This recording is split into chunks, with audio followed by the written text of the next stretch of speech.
Hello, it's Maryon Stewart and welcome to my weekly wisdom.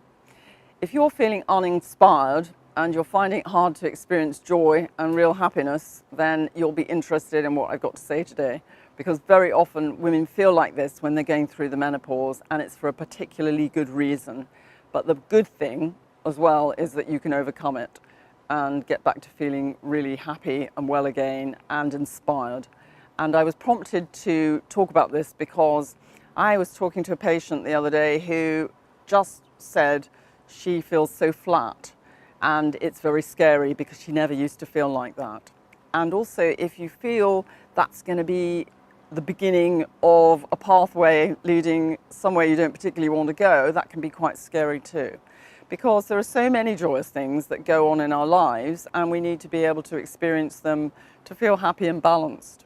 So the good thing that I've been able to do in my work, using science, published medical science, to help women to regain their well-being.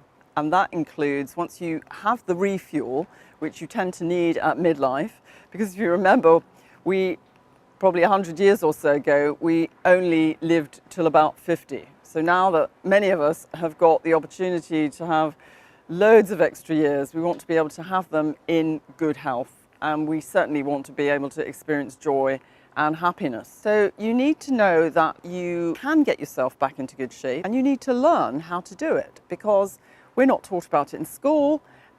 Pretty much most of our doctors don't know about it, even though it's all in published medical journals. They seem to be too busy to grasp the information, and they're not learning about it in medical school either. So unfortunately, you're left to your own devices. We know that lots of women turn to the internet to get information about how to overcome symptoms like these, but it's such a confusing picture out there. And when you're feeling confused anyway, maybe not sleeping very well, and you're not really able to absorb information, you can't tell the difference between good and bad information. So it's very important to understand that you can help yourself, and it's just a question of how.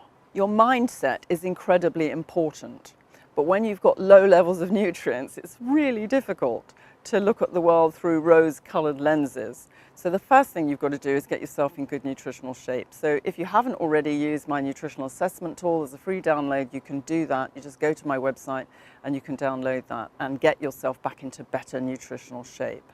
But there are other things that you can do for yourself as well. Take time for yourself and do things that make your heart sing, because so often we're in situations where we're asked to do things that make us feel bad, or we're overloaded and we're too stressed, and we just need to make sure that we're doing things that are good for ourselves. One of the things you can do is make a vision board. I love doing this with patients because it takes you outside yourself, and you can make the vision board. The theme can be how you'd ideally like to be, and then you can start living your dream.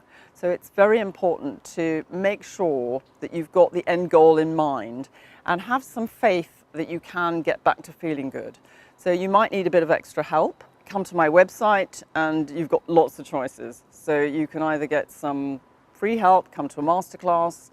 I have a private members group where I answer questions every week. I even have a boot camp where I work hand in hand with women over a period of 6 weeks. So you can get better, feel better than you can remember, and you can reclaim your well-being. You don't have to sit there suffering, and I just want you to know that.